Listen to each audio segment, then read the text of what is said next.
नमस्कार मैत्रिणींनो, modern ladies टेलरमध्ये आपले स्वागत आहे। आज मी तुमच्यासाठी खास एक व्हिडिओ घेऊन आलेली आहे। मला एका मैत्रिणीची काल कमेंट आली होती आणि त्यांना 4 टक्स ब्लाउज शिकायचे अशी कमेंट होती, तर मी खास त्यांच्यासाठी हा व्हिडिओ घेऊन आलेली आहे। तर पहा, सुरुवातीला मी इथं बॅकची उंची पाहत आहे। बॅकची उंची इथं 13.5 आहे। चला सुरुवात करूयात। सुरुवातीला मी तुम्हाला पेपर कटिंग दाखवत आहे। 13.5चं आपल्याला 1 इंच वाढवून 14.5 एवढं ठेवायचं आहे। तुम्ही पाहू शकता, मी इथे 14.5 ठेवलेला आहे। त्यानंतर आपण शोल्डर पाहूया। मैत्रिणींनो, मी तुम्हाला एकदम हळूवार पद्धतीने आणि एकदम सोप्या पद्धतीने हे ब्लाऊज कट करायचं शिकवत आहे। तुम्ही हा व्हिडिओ पूर्ण पहा। पहा, इथं आपलं शोल्डर 8 आलेलं आहे। मी इथं 8 शोल्डर ठेवत आहे। 8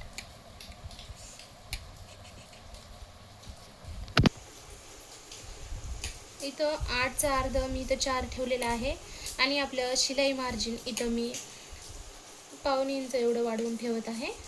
ही आपली पूर्ण शोल्डर इथं मी 9.5 एवढी ठेवलेली आहे। त्यानंतर आपण आर्म होल पाहूया। आर्म होल इथं मी 5 वर ठेवत आहे। तुम्ही तुमच्या साईजनुसार ठेवू शकता। त्यानंतर मी चेस्टचा 1/4 हा भाग पाहत आहे। पहा, आपल्या इथं 9.5 आलेला आहे। 9.5 मी एवढं ठेवत आहे आणि त्यानंतर आपण 1.5 इंच एवढी मार्जिन ठेवायची आहे। पहा, 1.5 इंच। त्यानंतर आपण इथं आर्म होलचा आपला गोलचा आकार पाहूया। इथं 1.5 वर मी इथं मार्किंग केलेली आहे आणि त्यानंतर 1/2 इंच मी खाली घेतलेला आहे। पहा, हा आपला खाली घेतलेला भाग फ्रंट आहे आणि हा वरचा भाग बॅकचा आहे। त्यानंतर मी इथं आपल्या गळ्याची उंची ठेवत आहे। ही गळ्याची रुंदी आहे 2 वर आणि गळ्याची उंची पाहूया। ब्लाऊज तुम्ही परफेक्ट शिवण्यासाठी नवीन ट्रिक शिकत असताना तुम्हाला कोणत्या अडचणी जर येत असेल तर तुम्ही मला तसं कमेंटमध्ये सांगू शकता। पहा, इथे 5.5 एवढा आपला समोरचा नेक आहे आणि मी 6 वर ठेवत आहे, कारण आपलं शिवून अर्धा इंच इथं कमी होणार आहे। गळ्याची रुंदी मी इथं 2.5 इंच एवढं ठेवत आहे आणि असा बॉक्स बनवून घेऊया। त्यानंतर आपण इथं गळ्याचा शेप देऊया। पहा, हा आपला समोरचा गोल नेक आहे। त्यानंतर मी इथं क्रॉसपट्टी ठेवणार आहे। क्रॉसपट्टीची हाईट मी इथं 3 ठेवली आहे। 3 ना आपण असे सरळ इथं मार्जिन घेणार आहोत। पहा, या प्रकारेच तुम्ही कटिंग करा, तुमचं ब्लाऊज परफेक्ट येईल। त्यानंतर मी इथं 1/2 इंच एवढं वर घेणार आहे एवढं आणि आपल्याला इथं असा शेप द्यायचा आहे क्रॉसपट्टीचा। आपल्या वर इथं चेस्टचा एक भाग आपला 9.5 एवढा आलेला होता, आपण खाली पण तेवढाच ठेवणार आहोत आणि त्यानंतर आपल्याला 1.5 इंच मार्जिन सोडायची आहे। ही 1.5 इंच मार्जिन। त्यानंतर आपल्याला अशा सरळ रेषा 2 घ्यायच्या आहेत। पहा, आता हा आपला पूर्ण इथं शेप झालेला आहे। यानंतर आपण 4 टक्स आता कसा घ्यायचा ते पाहूया। मी क्रॉसपट्टीच्या बाजूनं, पहा, ही आपली काजबटन पट्टी आहे, या बाजूनं मी इथं 3.5 वर एक मार्क करत आहे। इथं आपल्याला एक टक्स घ्यायचा आहे। टक्सची आपण उंची इथं 2 ठेवणार आहोत। पहा, ही टक्सची उंची 2। त्यानंतर आता ही आपली खाली क्रॉसपट्टी गेलेली आहे आणि वर आपला नेक आहे आणि दोन्हीच्या मध्ये जो भाग आहे त्याचा आपल्याला इथं सेंटर घ्यायचा आहे। पहा, आता इथं आपलं 4.5 आलेलं आहे, तर आपण इथं 4.5चा आपण ठेवणार आहोत। हाफ, पहा, हाफ ठेवलेला आहे। त्यानंतर आपल्याला इथून पण अशी सरळ मार्क करायची आहे। हा झाला आपला हा फर्स्ट आणि हा सेकंड टक्स झालेला आहे। त्यानंतर आपल्याला या साईडनं आपल्याला इथं पण सेंटर घ्यायचं आहे।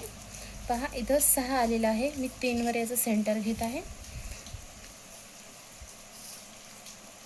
हा पहा, आपला तिसरा टक्स इथं आलेला आहे आणि आता आपल्याला चौथा टक्स घ्यायचा आहे। चौथ्या टक्ससाठी मी इथं 5 इंचावर मार्क केलेली आहे आणि खाली आपला हा टक्स पॉईंट आहे। पहा, हा आपला चौथा टक्स। पहा, 1 2 3 आणि 4 या प्रकारे तुम्ही टक्स पॉईंट घ्या आणि टक्सची जी रुंदी आहे तुम्ही ह्या साईडनं ह्या आणि ह्या तिन्ही साईडनं तुम्ही 1/2 इंच एवढी टक्सची रुंदी ठेवा आणि खालचा जो टक्स आहे त्याची आपल्याला अर्धा इंच एवढी रुंदी ठेवायची आहे. तुमचा परफेक्ट असा इथं पफ तयार होईल. मैत्रिणींनो, स्टिचिंग करणं खूप सोपं आहे. तुमची मार्किंगमध्ये किंवा कटिंगमध्ये जर काही प्रॉब्लेम असतील तर तुम्ही मला तशी कमेंट करा. आणि हा व्हिडिओ मी सविस्तर पद्धतीने आणि सोप्या पद्धतीने तुम्हाला दाखवला आहे. तुम्हाला जर या व्हिडिओमध्ये काही म्हणजे समजत नसेल तर त्याविषयी तुम्ही मला कमेंट करू शकता. आणि हा व्हिडिओ तुम्हाला कसा वाटला किंवा या व्हिडिओतून तुम्ही काय शिकला हे पण मला नक्की कळवायला विसरू नका. यानंतरचा मी तुम्हाला स्टिचिंगचा व्हिडिओ पण दाखवणार आहे. चला तर मी तुम्हाला आता कट करून दाखवते. मैत्रिणींनो, आपण जशी मार्किंग केलेली आहे त्याच प्रकारे आपल्याला हा ब्लाऊज इथं कट करायचा आहे. इथं मी सेपरेट केलेलं आहे. त्यानंतर आपल्याला आपला जे फोल्ड बाजू होती त्या बाजूने आपण इथं कट घेतलेला आहे आणि इथून पण आपल्याला असं सेपरेट करायचं आहे. आपण या पेपरवर फ्रंट आणि बॅक असे दोन्ही पण पार्ट इथं कट केलेले आहेत, तुम्ही पाहू शकता. त्यानंतर मी इथं क्रॉसपट्टी काढते. ही आपली क्रॉसपट्टी आहे आणि हा जो भाग होता आपला इथून आपण फ्रंट आणि बॅकचं सेपरेट केलेलं होतं. पहा, अर्धा इंच इथं डाऊन झालेलं होतं.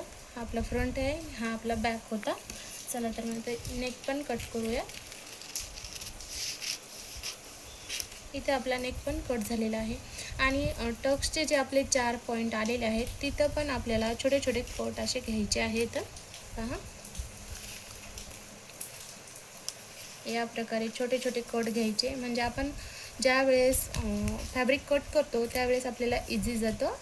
या कटवरून आपण टक्स पॉईंट इथं घेऊ शकतो. पहा असे.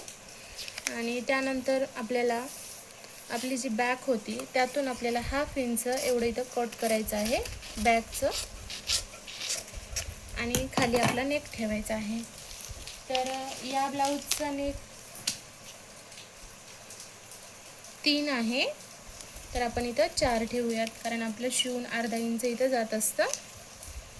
पहा, 4 इंच आणि इथं रुंदी मी 2.25 इंच एवढी ठेवत आहे आणि वरतून आपण हे 2 इंच एवढं घेतलेलं आहे. आता हा बॉक्स बनवायचा आणि त्यानंतर गळ्याचा परफेक्ट असा शेप आपल्याला इथं देऊन घ्यायचा आहे. पहा, आणि इथं मी हा नेक कट करून घेत आहे. मैत्रिणींनो, नेक कट करणं खूप सोपं आहे. तुम्ही माझ्या पद्धतीनं नेक कट करा, तुमचा नेक परफेक्ट असा गोल येईल. पहा, इथं मी बॅक आणि फ्रंट आणि ही क्रॉसपट्टी हे तुम्हाला व्यवस्थित पद्धतीने कट करून दाखवलं आहे. तुम्ही या प्रकारे ब्लाऊज कट करा आणि त्याची फिटिंग फिनिशिंग मला कळवायला विसरू नका. धन्यवाद.